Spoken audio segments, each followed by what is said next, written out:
One might assume that in a capitalistic market system, all credit needs would be very simply met. But the reports are that in Britain, anyway, small and medium-sized businesses are unable to obtain credit. This must hold back growth. Does it point to something being wrong with the UK banking system, do you think? Right. Well, let's keep in mind that banks have been given a crucial task in the economy, which at the same time is a privilege. Banks in all countries at the moment have been given the privilege to create the money supply and allocate the money as they see fit.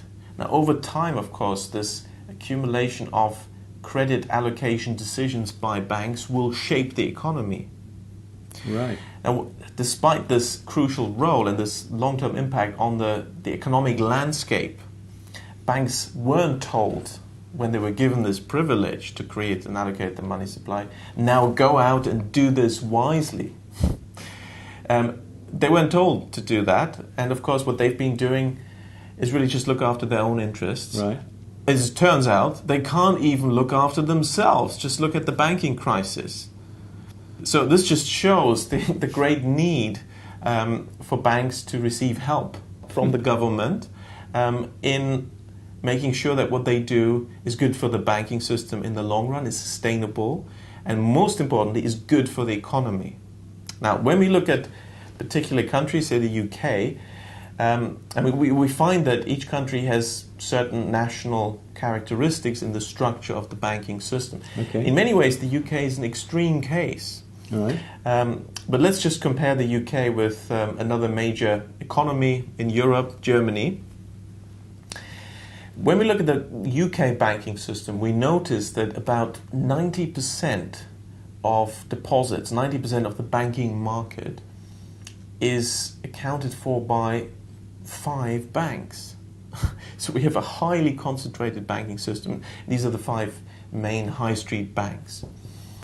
And of course, the trouble is when you have so few very, very large banks, and of course also large internationally, they also do business outside the UK, then as a large firm, as a large profit-oriented player, they want to deal with large customers. And that means UK small firms are not very high on their list. In fact, they're more or less a hassle. Because of course, the cost in terms of doing due diligence and credit analysis of a small firm that wants £20,000 loan Right. is about the same as for a large firm that wants £200 million loan. Right. But of course, if you focus only on the big projects, you're neglecting something in the economy. The economy will become much more centralized. The big banks deal mainly with the big firms. And of course, the local economy, regional growth will be neglected. Right. And small firms and also startup firms have a very hard time getting funding. And this has been a problem in the UK. Now, let's compare with Germany. Can I? Yeah. So just to recap, in the UK, in sort of marketing terms, the marketing credit doesn't really seem to work because the scale of the main suppliers is a mismatch to the local small needs. Absolutely. It's That's a right. marketing failure. Yes, well, that's of course because the banks just look after what's good for them, and for Right. the banks, Right, that's the way it is. It's most attractive and most profitable to only deal with the large firms, so they're not interested in dealing Yeah. with the small firms. But at the So same in- time, Mhm. at the same time, the banks have succeeded through their lobbying, and they're the biggest provider of political campaign money in most countries in the world, also in the UK. They've succeeded in suppressing a whole alternative banking system which is local and small scale. So if we compare the UK with Germany, you find that the 5-6 high street banks accounting for 90% of banking in the UK. Yeah. In Germany, actually, is only around 12% of the banking market, and so it's therefore very small. The high street banks in total account for only 12% of the banking market. Right. Whereas the majority of banking is actually supplied by many small local banks with local headquarters. Not a headquarter in London, but say locally in Winchester, there'd be several banks with their headquarters here. That would be sort of the system in Germany. And of course, because each bank is smaller, it's quite happy, in fact, it needs to deal with small customers. And therefore you get a much more diverse economy where local craftsmanship, medium-sized firms, family-owned firms get the support from their banks that they need in the local economy. The two types of banks that make up for this majority of the local economy are basically the credit unions and local municipality-owned or local city-owned or local district publicly owned banks. Right. So we've got local publicly owned banks and local credit unions, cooperative banks owned by their members and headquartered locally. The credit unions account for around 30% of banking in Germany, and the local government-owned banks account for around 40%. So in total, 70% is accounted for by these local banks. Right. And of course, that creates a completely different dynamics, and it goes back to the point that your banking system will ultimately shape your economy. Here is a banking system in Germany where it's the local needs that will be listened to, and the local bank in a local small town, because it's headquartered there, can make the decisions. Right. Here, you have to go to High Street in the UK, High Street Bank branch, and most of the time they will ask headquarters, some kind of anonymous credit scoring program is going to make the decision. Right.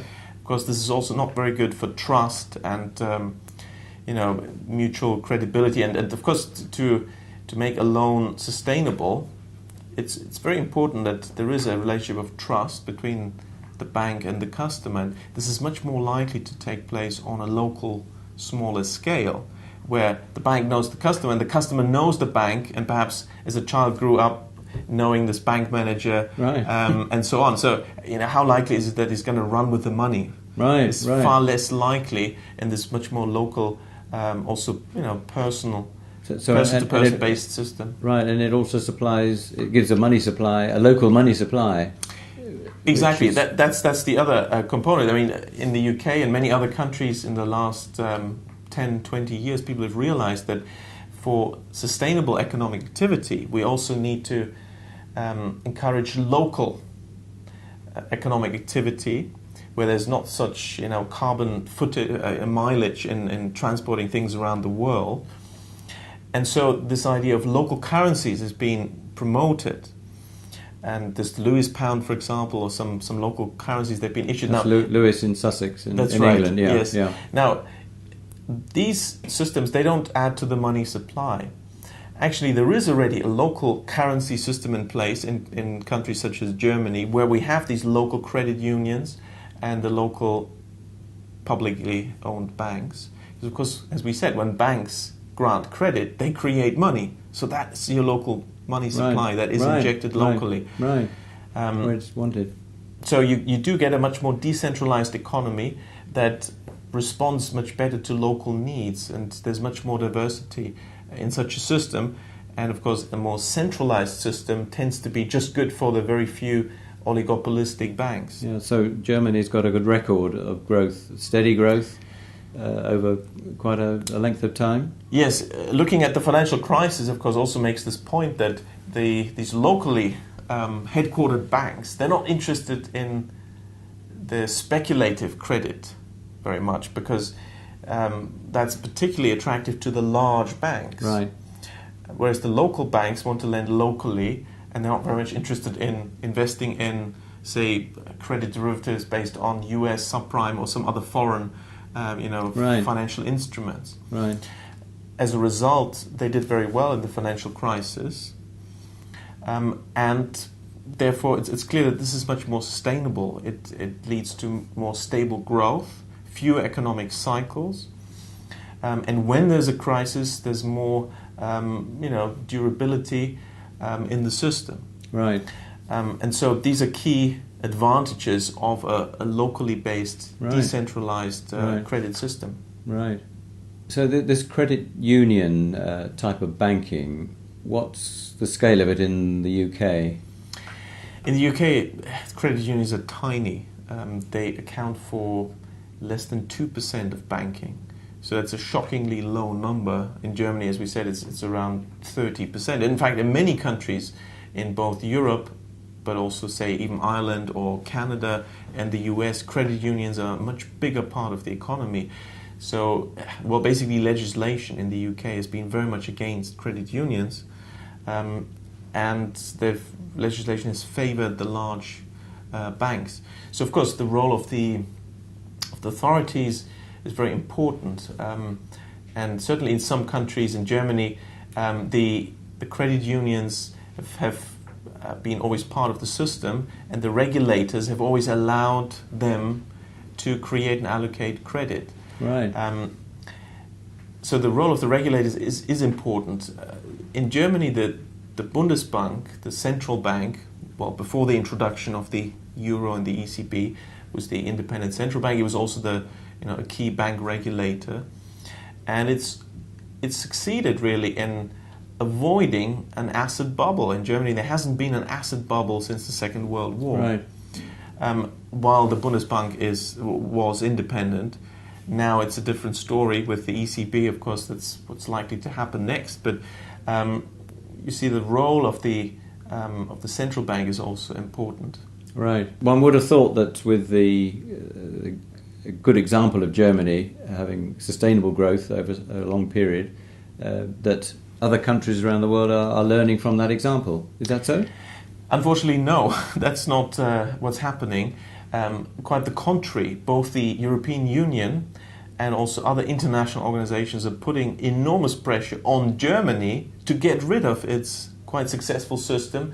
Even the Basel III capital adequacy is putting pressure on the likes of credit unions, credit cooperatives. Really? And there's very strong pressure from the EU Competition Commission to really break up the banking system. Now, of course, this is, I think, ultimately the banks, the big banks, the high street banks talking. They want to get rid of this competition. Right. Yeah, right. But of course, we see that this is much more in line with a sustainable, stable economic growth type of system, and therefore we shouldn't abolish them. We should encourage them in other countries such as the UK. Right. So you see this as a banking for a big society. Big society bank really needs to be a big society banking, a completely different and the banks look at the system. And the really. banks should be small, really. Right. So right. big society bank should consist of many small banks. Right.